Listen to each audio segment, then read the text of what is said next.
I'm at a party I don't wanna be at, and I don't ever wear a suit and tie yet. Wondering if I can sneak out the back.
Hello, welcome to Convocation today. Glad you could be here. We're really thrilled to have our presenter here with us today. I'll introduce her in just a minute, but a couple of just quick announcements for you if you're in the class. One thing with Convocation is that you'll want to make sure that you're doing the responses after every presentation you come to. People are doing really well with that. The other thing I wanted to remind you of is just your cultural events, and there's two great opportunities this week. If you come tonight, there's a visiting musician, and I'm forgetting his name right now, Chris Pierce. And it will be here at 7:30 in this room, and it's free, counts as a music event. I really encourage you to come. I hear it's going to be just an amazing presentation. Also, the play opens this week. It opens tonight, so I'd encourage you to come tonight to the music event. Tomorrow night, go to the play, Pride and Prejudice. That's $2 with your student ID, but you could do 2 of your 3 cultural events the next 2 days. If you have any questions for me, let me know. If you're an athlete and need a grade check, I can help you afterwards, and Denise Tippett is here too, and she can help and sign for me. She's got the information. And again, anything else, let me know. So allow me to introduce then our guest today. Ellie Thompson founded an interfaith dialogue at West Texas A&M with a coffee in one hand and all the courage she could muster in the other hand. From her experience grew a desire to work in higher education promoting interfaith dialogue. Since moving to Utah in 2013, Ellie completed a master's in history, a year serving as an AmeriCorps VISTA volunteer at Salt Lake Community College, and currently she sits on the board for the Salt Lake Interfaith Roundtable. She's had the privilege of attending and training the Foundations track at the Interfaith Youth Corps' Interfaith Leadership Institutes. She was also part of the first IFYC Alumni Gathering, organized and trained at Interfaith Leadership Labs across the country, and is excited to participate in the Alumni Trainers Bureau. This is one of the leaders in the country for interfaith dialogue, and we're pleased to have her here. Now she's at Utah Valley University. She spends her days coordinating interfaith activities for the Reflection Center on campus, which is part of a larger Interreligious Engagement Initiative. Her dog Tex and her husband Andrew, who's here, Andrew, not Tex, keep her busy at home when they aren't involved at K2, their place of worship in Salt Lake City. So will you join me in welcoming Ellie Thompson to the stage?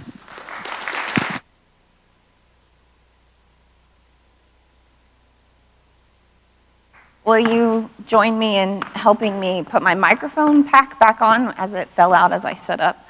Hi, everyone. It's a little awkward, but that's okay. We'll get to know each other real quick. My name is Ellie Thompson. I am a member of the Salt Lake Interfaith Roundtable. Anybody ever heard of the Interfaith Roundtable before? Yeah, shout out. Awesome. And I am also the Reflection Center coordinator at Utah Valley University. I want to talk to you today a little bit about interfaith leadership.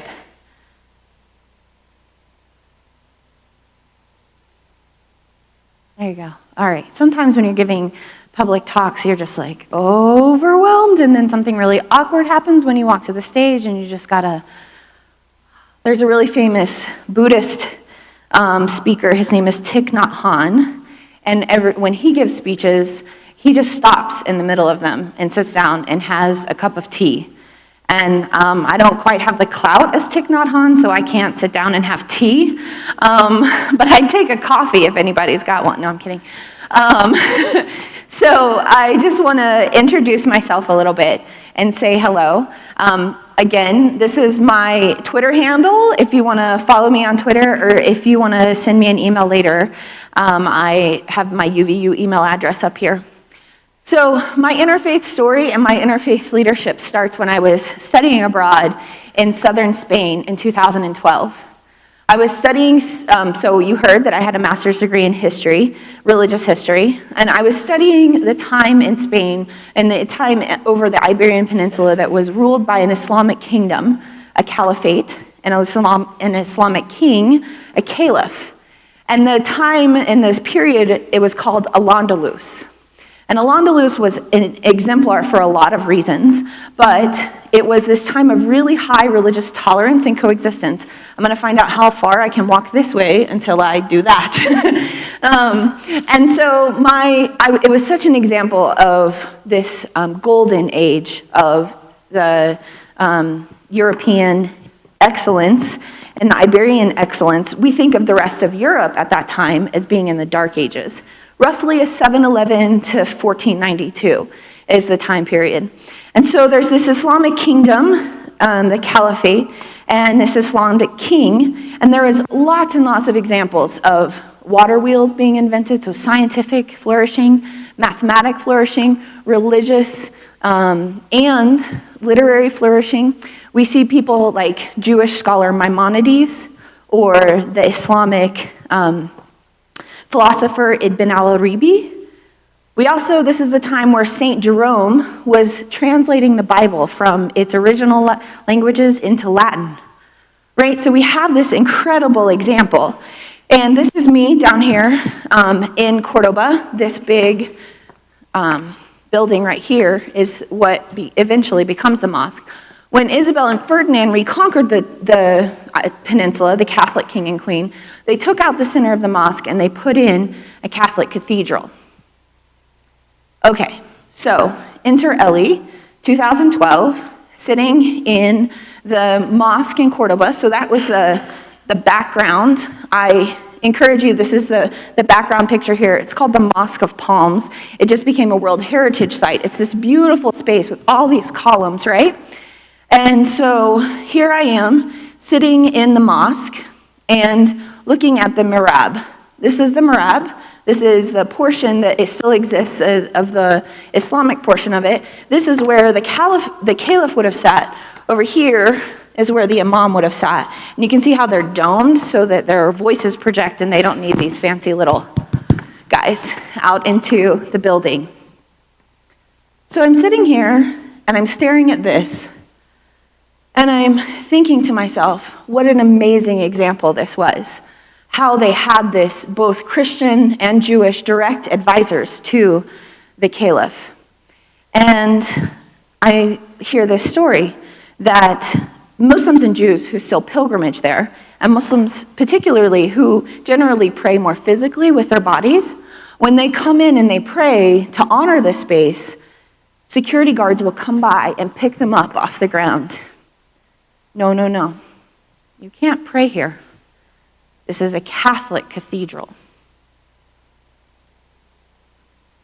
Telling that story now and experiencing that story then, every single time gives me this emotion. It gives me this response.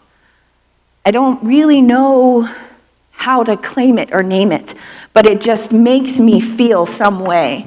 And in that moment, when I heard that story, staring at this beautiful space, God said to me, Ellie, so what are you going to do about that? In my experience, I don't know a whole lot of people in the world who know exactly what their passion is, exactly what their purpose is, exactly what some people would say calling is, right? Excuse me. But in that moment, I knew. I knew what I was supposed to do. Now, I didn't know what it was going to look like. I had no idea how I would make a living doing it. I had no idea what it would mean for me career path-wise, or what effect it would have on my family or my friends or my choices going forward. But I knew that there was something that I had to do. So I finished up my semester back and moved back to my tiny West Texas A&M. Yeah, shout out. When we drove into Ephraim today, I had this I'm driving back into Canyon, Texas. It's a very similar shape, size. Go Buffs, woo. Go Badgers too, yeah. Woo. Do you guys have a symbol? Do you have is it go Badgers? I don't know. It's got to be better than the Horned Frogs, right? Don't do that. Okay. So this is West Texas A&M. And I went to one of my old professors, one of my undergraduate advisors, and I said, I feel like there's this thing I have to do, and I don't know what it is, and I don't know what it practically looks like. But I'm going to be back in 2 weeks, and you ask me, did you do the thing that you were supposed to do? So I went back I left that office and I went over to the club's office. Does everybody know where your club's office is on campus? How to start a club? All right, well, if you don't, then go find out. Ask somebody next to you who knows, right? I went to the club's office and I said, I need to start a club. And the folks that worked there were awesome. They were like, yes, awesome. What kind of club? What I was about to say, they had no idea, and they were not expecting at all. Skeet shooting club, Disney watching club, foosball club. No, I would like to start a student interfaith dialogue. What? You want to do what? Yeah, I don't know either, but that's what I got to do. I got to start a student interfaith dialogue. Okay. Fantastic. Here's how you fill out the charter. You're going to need at least 6 other weird kids to hang out with you to start your club. And we'll see how it goes. Good luck. So they decided that they were going to help me out. They were going to help me out by bringing in a Christian apologist. Anybody in the room ever heard of Ravi Zacharias, a Christian apologist? No? That's okay. No worries. Thanks. I see one hand back there. Awesome. So he's a really famous Christian apologist guy. He has a whole team of people. He's based out of England somewhere, so they bring in these people from far, far away, and they're going to put these folks up on the stage in a room similar to this, only the chairs weren't attached to the ground, and that's going to become very important here in a moment. And they brought them up on stage, and just like today, they give them 45 minutes to tell their spiel. But to help me to advertise for the event, they posted all over campus, on every billboard and around every corner, on the back of every toilet stall, a big sign that said, "Is Christianity intolerant?" Whoa. Everywhere, all over campus, "Is Christianity intolerant?" Good luck, student interfaith dialogue girl. I wasn't responsible for the event. I didn't say I wanted to do it. They just thought that they would help me out. They would help me out by, after the first 45 minutes, giving the local atheist and agnostic organization in Amarillo, the next largest big city, and the local student organization on campus, Secular Student Alliance, the first 5 questions in the Q&A. We got one question into the Q&A, and somebody in the back stood up and slammed their chair down on the ground and said, "You're just a bunch of heretics," and started screaming at the atheist kids. And all the students the place just went nuts. People in the audience, so the apologists on the stage are just sitting there like, wow, good luck. The atheist folks in the front had wonderful, thoughtful, interesting, intriguing questions, but they were not prepared. No one was prepared for what was happening in the room that day. It turned into this debate. It turned into this horrible, he said, she said, I've been hurt, they've hurt me. No, they've hurt me. right? That was not what I wanted to do at all. Yet here I was in this space. So we left after some spitting and some slamming of chairs and gnashing of teeth. And I left and walked out that night, and a guy walked up to me who I recognized from the Q&A, and he said, "Hi, my name's Jamie. I'm the president of the local atheist organization. I want to, would you mind, I don't think it's good for you to walk home alone. I'd like to walk you home. Would you mind?" I said, "Yeah, that would be great." And we just decompressed. We talked a little bit about what had happened, why it had happened that way. We talked about what my intentions were with the interfaith dialogue. I told him the story of the Mirab and Cordoba, and he told me about his atheist and agnostic group and how they were just looking for community. And they were trying to form a safe space for students who felt like they had been attacked on campus or had tons and tons of microaggressions against them on campus. And they just needed a place where they could find community and feel at home. And so we left that night, and he pledged to come to my events, and I pledged to help him with his Ask an Atheist table on campus. And our friendship started that day. So something good did come out of it. But the next day, because I had no clue what I had done, and in all honesty, I'm not gonna lie, I thought I had invented interfaith. Thank you, thanks for the giggles, I appreciate that. I had not invented it. So I did what we all do. I got on the computer, I Googled, interfaith on college campus. First hit pops up, Interfaith Youth Corps, perfect, click, scroll all the way to the bottom, no reading anything, where's the phone number? Call the phone number, cold call, help. Somebody answers the phone. His name is William Campbell, incredible man, stayed on the phone with me for 2 hours. No, you have not made a horrible mistake. No, you are not going to end interfaith dialogue as we know it today. No, you didn't invent interfaith dialogue. There are lots of tools. There's lots of information to help you. There's lots of things and activities that we can do that you can learn from, that you can get equipped with from us. Everything is going to be just fine. You're going to be able to learn from this, and your campus will survive, we promise. You did not break West Texas A&M. Oh, thank goodness. So that was my first foray into interfaith leadership. That was my first foray into doing any kind of interfaith dialogue. And that was West Texas A&M. And so after my first semester there, or this was in my last year of coursework as a master's student. So this was this top picture is the picture of the student interfaith dialogue the year after I left, the students who continued it on. And then this picture down here of me is me at my first Interfaith Leadership Institute held by Interfaith Youth Corps. One of the things that I learned really quickly was that I needed language for what I was saying. I needed language, I needed a shared jargon or dialogue that I could use for people who had no clue or had lots of assumptions about what interfaith meant, but it didn't actually understand the words that I was saying. So I leaned on Interfaith Youth Corps, and I still, like you heard from my bio, still am very heavily engaged with them to this day. So you probably have lots of images in your mind conjuring up about what I mean when I say interfaith.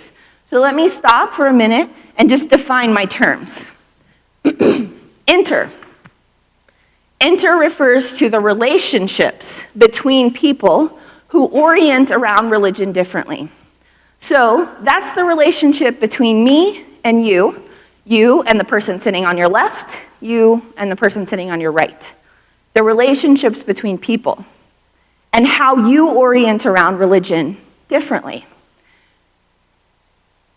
Then faith is defined as the relationship between an individual and what we commonly understand as a religious, philosophical, or ethical tradition, right? Religious, philosophical, ethical tradition of some sort.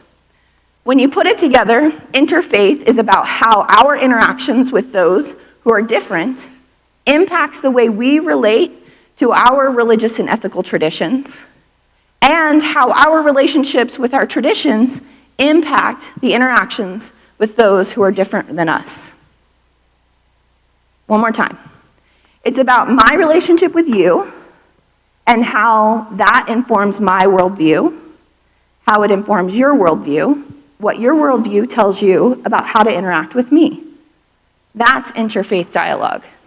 Not popes and prophets or imams and priests talking to each other, speaking for the worldview. It's the interactions between us and what our worldview tells us about how to treat somebody else and how that interaction then informs our worldview. That definition comes from Eboo Patel. He's the founder of Interfaith Youth Corps and the author of many books, including this one, Interfaith Leadership, which is where the definition comes from, right? So that's what I mean when I say interfaith. Worldview. So that I don't have to keep saying over and over and over again, religious, ethical, or philosophical identity, I'm going to use the word worldview, which can mean a lot of things to a lot of different people, but in my context, this is what I mean. A guiding life philosophy, which may be based on a particular religious tradition, spiritual orientation, non-religious perspective, or some combination of these. Some of the emerging research right now in this field is that there's this idea of multiple religious belonging. I'm a Christian humanist. I'm a Jew-boo. I'm Jewish Buddhist, right? No, that wasn't a bad word.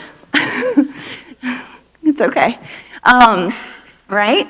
This is how you make meaning of the world around you. The foundational outlook that you have on life that helps you make sense of the world around you. That's what I mean when I say worldview. Right? Okay, so I can stop saying religious, ethical, or philosophical tradition. Next, a lot of times when people hear the word interfaith, they conjure up these images. Generally, it's of people standing in a circle, holding hands, singing Kumbaya. There may or may not be LED tea lights in the middle of the circle. No, that is also not what I'm talking about. Interfaith dialogue, interreligious dialogue is measurable, it's tangible. This is a social science. So Robert Putnam, he's a social scientist, he came up with this theory called the Pal-Al theory. Interfaith Youth Corps took it and made the Interfaith Triangle out of it. And it works like this. Commonly, you're in a college class, so you're gaining knowledge, right? You get asked to do a cultural event, right? That was a wink. And you have to go to visit the Spanish Fork Hindu Temple. Go over to Orem and visit the Utah Valley Islamic Association. And you go over there and you have this set of questions and you start asking them, and these are the things that I should know about you, and tell me about your faith, and tell me about your practice and your tradition and your holidays and your food if you're lucky. And you learn all these things about it, right? But what you really end up doing is building a relationship. You get to know somebody you would otherwise never know. And as many questions as you ask them, they keep asking you questions too, and they want to know about you. And so you start to form the beginnings of a relationship. And as you ask more questions and you get to know them, you gain more knowledge. And as you gain more knowledge and you build a relationship, your attitude becomes more positive. Let's try a different side. You move to Ephraim, Utah. You get into, wait, do you guys have dorms? There are dorms here? Yeah, okay. You move into your dorm, and at UVU we don't have dorms, so I just had to check. Okay. Move into your dorm, your roommate tells you that they're Wiccan. Okay, what does that mean? Well, it means that they got permission to burn incense somehow, and it smells a little different, and they kind of celebrate different versions of the holidays. They were just off this last Tuesday for something, I'm not really sure what, but I'm gonna ask when I get back tonight because I'm really interested in what that means. So you're building a relationship with your new roommate. You're starting to ask them questions about this practice and why it's so important to them, why it's so central to who they are. What meaning does the incense have? Why is it significant to you? And then your attitude becomes more positive towards that worldview identity. This is a social science behind it, right? It's measurable, it's tangible, it's real. It's not singing Kumbaya in a circle. Thank goodness, because I couldn't handle that. All right, and to give me the opportunity to take a breath, and you the opportunity to not hear the sound of my voice for a second, I'm going to play you an Interfaith Youth Corps video. It will reiterate everything that I just told you and give you a chance to hear it in a different format. Hopefully it will be helpful for you, and hopefully we will have the sound working.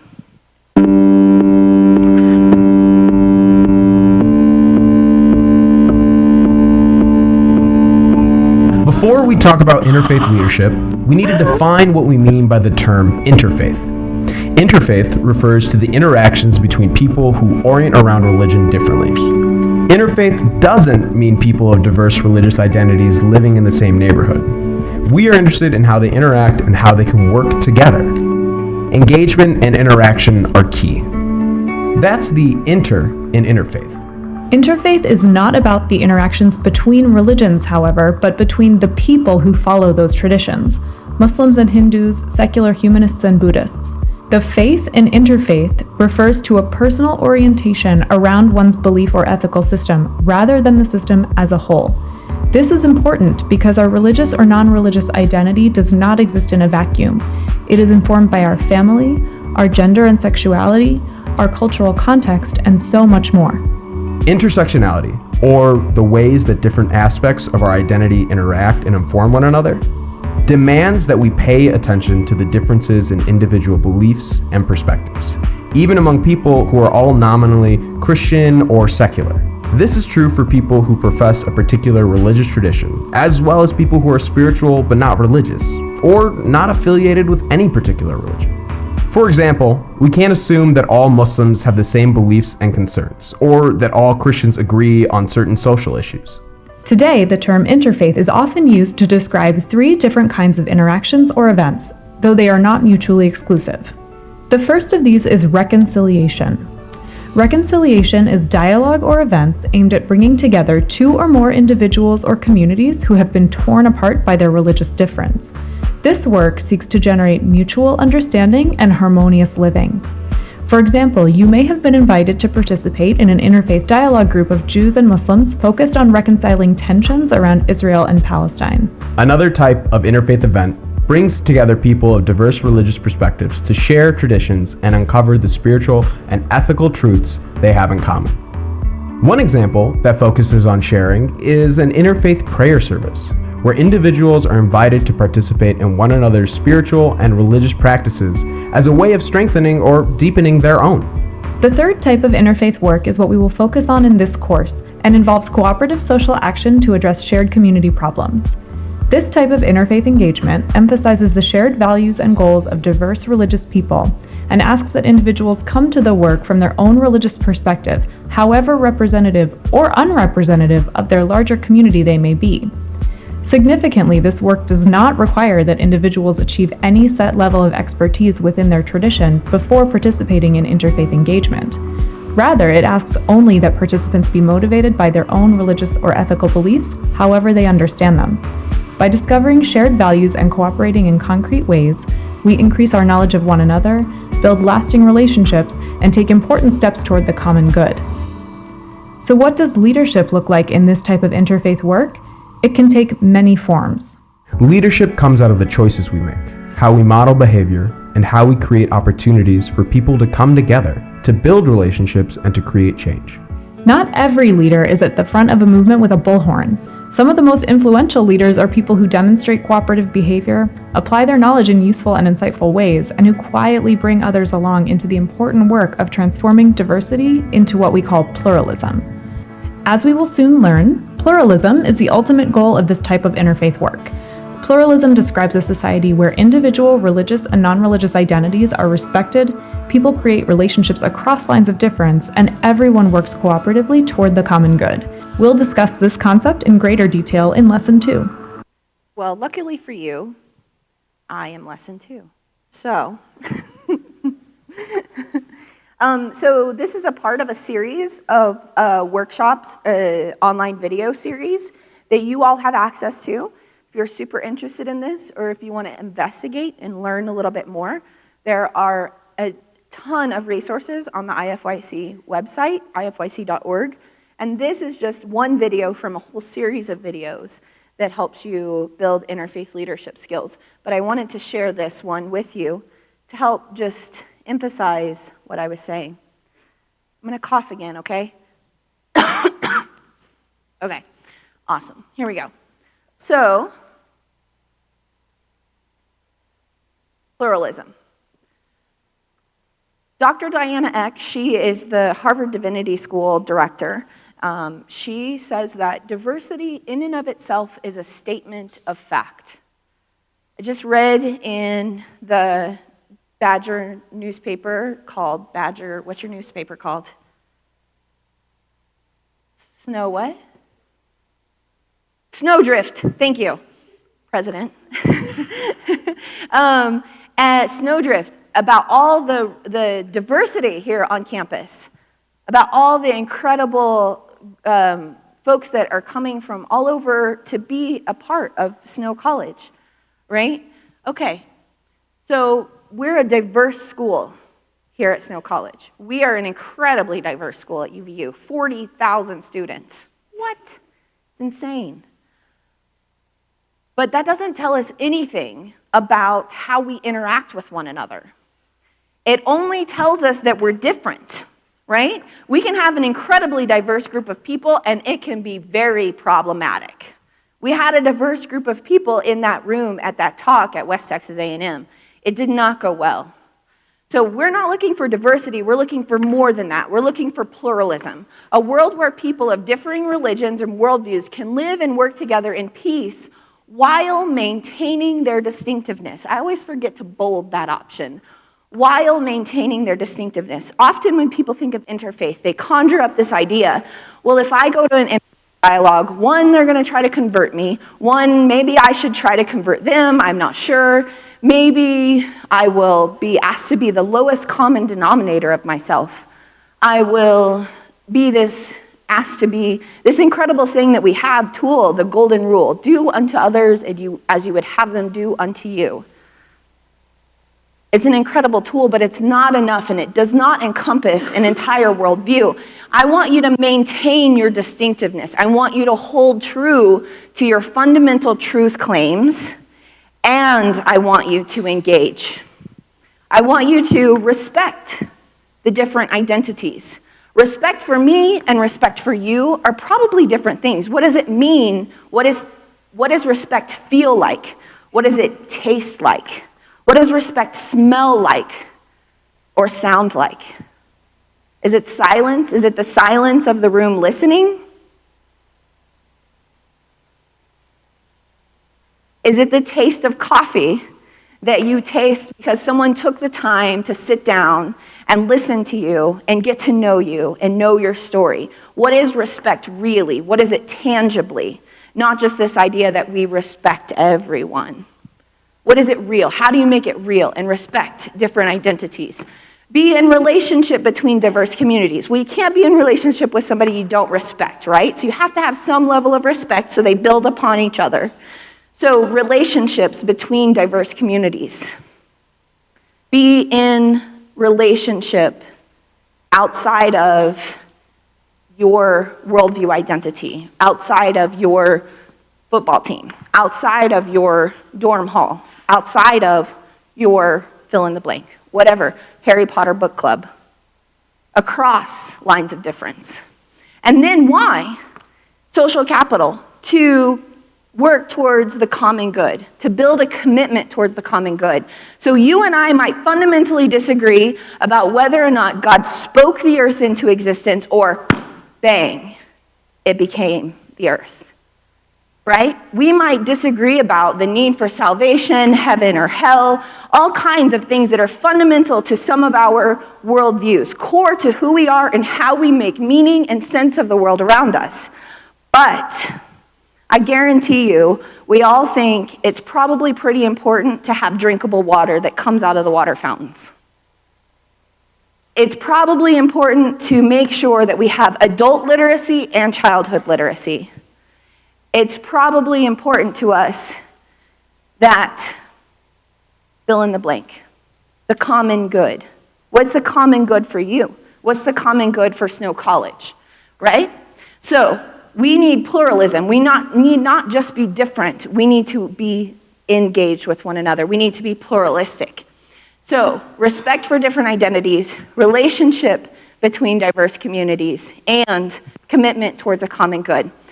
I think I have time for one more video that I'm going to show you and see if I can put this idea of pluralism into a visual for you, okay? Has anybody ever seen this commercial? Does this already look familiar to anybody? No? No? Okay, awesome.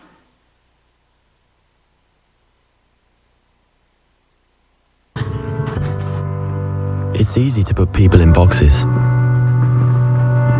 There's us, and there's them. The high earners, and those just getting by. Those we trust, and those we try to avoid. There's the new Danes, and those who've always been here. The people from the countryside, and those who've never seen a cow. The religious, and the self-confident. There are those we share something with, and those we don't share anything with. Velkommen. Jeg kommer til at stille jer nogle spørgsmål i dag. Nogle af dem kan godt være lidt personlige, men jeg håber, I vil svare ærligt på dem. Hvem herinde i rummet var klassens klovn?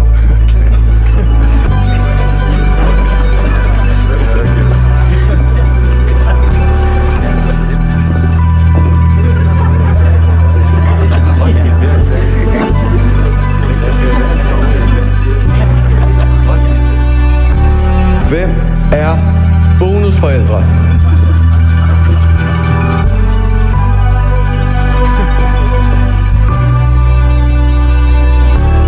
And then suddenly, there's us. We who believe in life after death. We who've seen UFOs. And all of us who love to dance. We who've been bullied.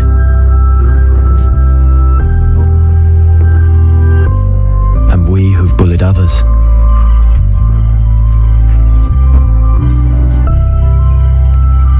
And then there's us, the lucky ones who've had sex this past week.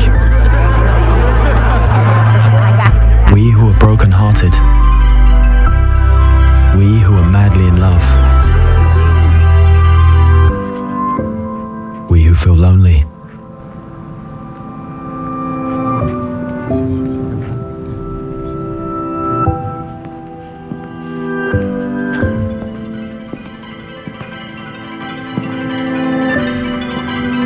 We who are bisexual. And we who acknowledge the courage of others. We who have found the meaning of life.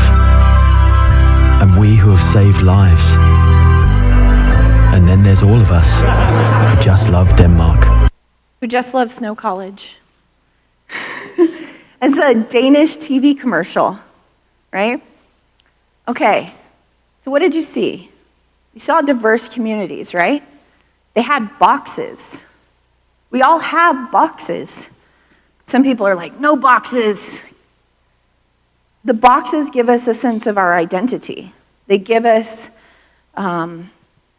they tell us who we are and how we answer fundamental questions in life. What is meaningful and what isn't meaningful, what's more meaningful.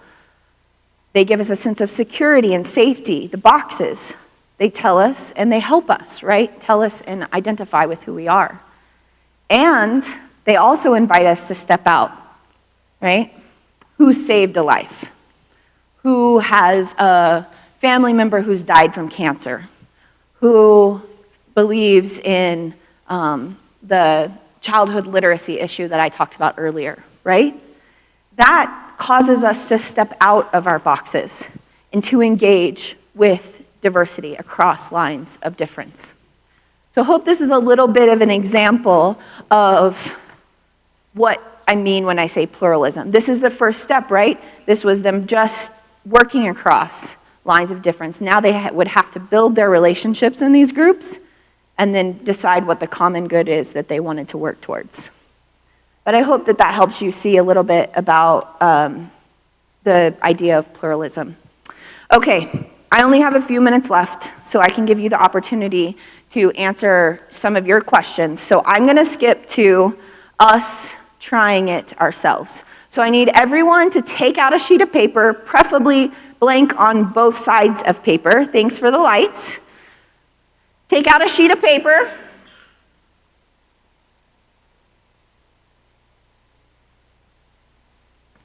Blank on both sides, so your notebook for your class or whatever.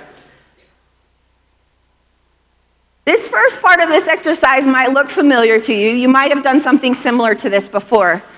So we're going to first take a first step into interfaith leadership. And the first step into interfaith leadership is identifying who am I? What is my identity? We always talk about this idea of we want college students to leave college. One of the learning outcomes is their self-identified worldview. Not this identified worldview of the community around them or they inherited from their parents or their ethnicity, but a self-authored worldview identity. But we're going to start here first. So draw a circle in the middle, put your name there. That's step one, easy. Step two is draw a satellite circle, and I want you to put something in a circle that identifies your worldview. That might be atheist. It might be Baha'i. It might be a big question mark. It might be spiritual but not religious. There are a variety of ways you get to answer this for yourself. What is your worldview? It might be member of the Church of Jesus Christ of Latter-day Saints. It might take you a minute to write all that down. Right? It might be Baptist. Whatever that is, put that in one of the satellite circles, and then put the other aspects of your identity, however you identify. Football player, sexuality, your gender, your first-generation college student, your rural background, whatever, it can be anything, right? Throw in at least 3 other things that make up who you are. It could be your race and ethnicity. It could be your sexual orientation. It could be that you're a Dallas Cowboys fan. Go Cowboys!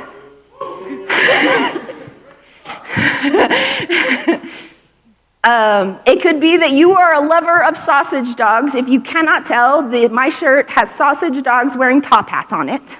I wore it because it gives me courage. Right? All right. Does everyone have something around? You have to have a worldview identity. This is non-negotiable. And you have to have some other things around.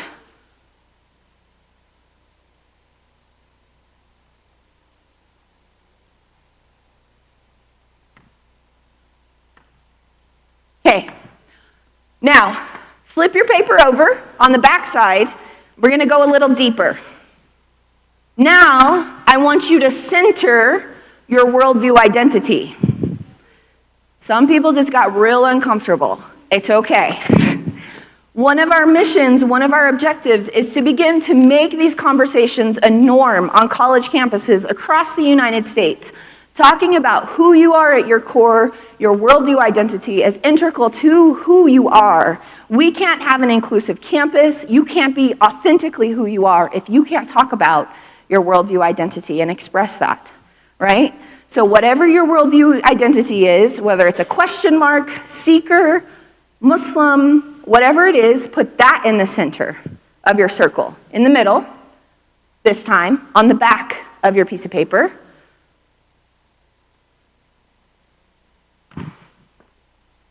Paper? No paper, guys? Okay.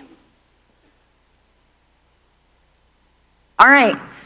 On one of these bubbles, this is where the bubbles get a little, what do you want to put in there? Is there some sort of famous quote? Do unto others as you would have them do unto you. Some other favorite injustice in the world, injustice. in the world is a threat to justice everywhere? What's the MLK quote? Thank you. Injustice anywhere is a threat to justice everywhere. What's the quote that is integral or core and influences your worldview? Or a hero that exemplifies that worldview? Mahatma Gandhi, Satyagraha, nonviolence, nonviolent resistance. The basis for the Reverend Dr. Martin Luther King Jr. to start the civil rights movement.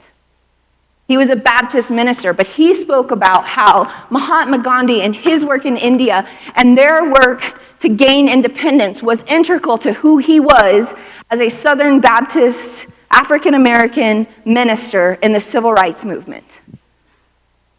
Right? What are the other things that are inspirational, that inspire your worldview? It could be a huge question that you have. How do you balance truth and grace? Maybe it's the person who led you to question what you're questioning about your worldview. Maybe it's the person who led you to no longer question your worldview, right? Anything can be around your worldview as long as it's core and integral to your worldview. This is the first step. Congratulations. You've all taken the first step into worldview and interfaith leadership. Know yourself. Know your own story. Know who you are, what is motivating your worldview identity. The next step in interfaith leadership is to put interfaith leadership out here and to say, what is it in my worldview that calls me to engage with people across lines of difference? Super famous Christian quote about the the guy who gets hurt on the road. Good Samaritan, thank you. Right? Super famous. It calls my Christian identity to interfaith leadership. Samaritans were hated. They were the enemy. But the Samaritan saved the man on the side of the street. He worked across and said, I'll sacrifice mine for the good of the other. Right? That's an interfaith quote. That's an interfaith engagement, an interfaith example from the Bible that is commonly understood. Okay.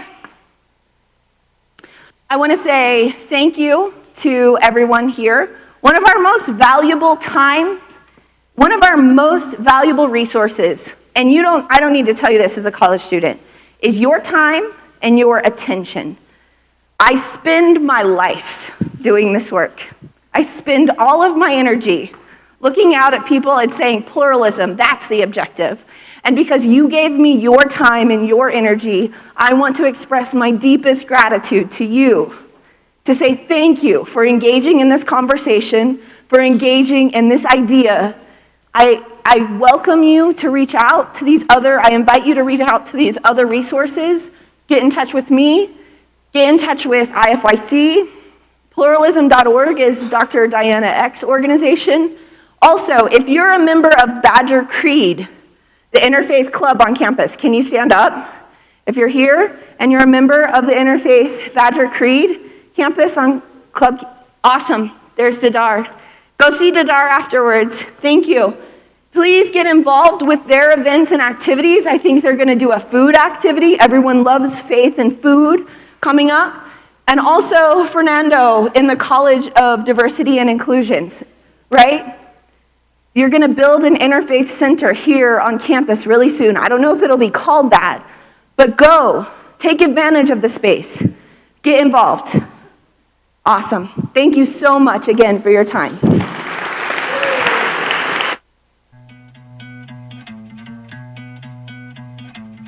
If I know one thing that's true, it ain't what you say, it's what you do.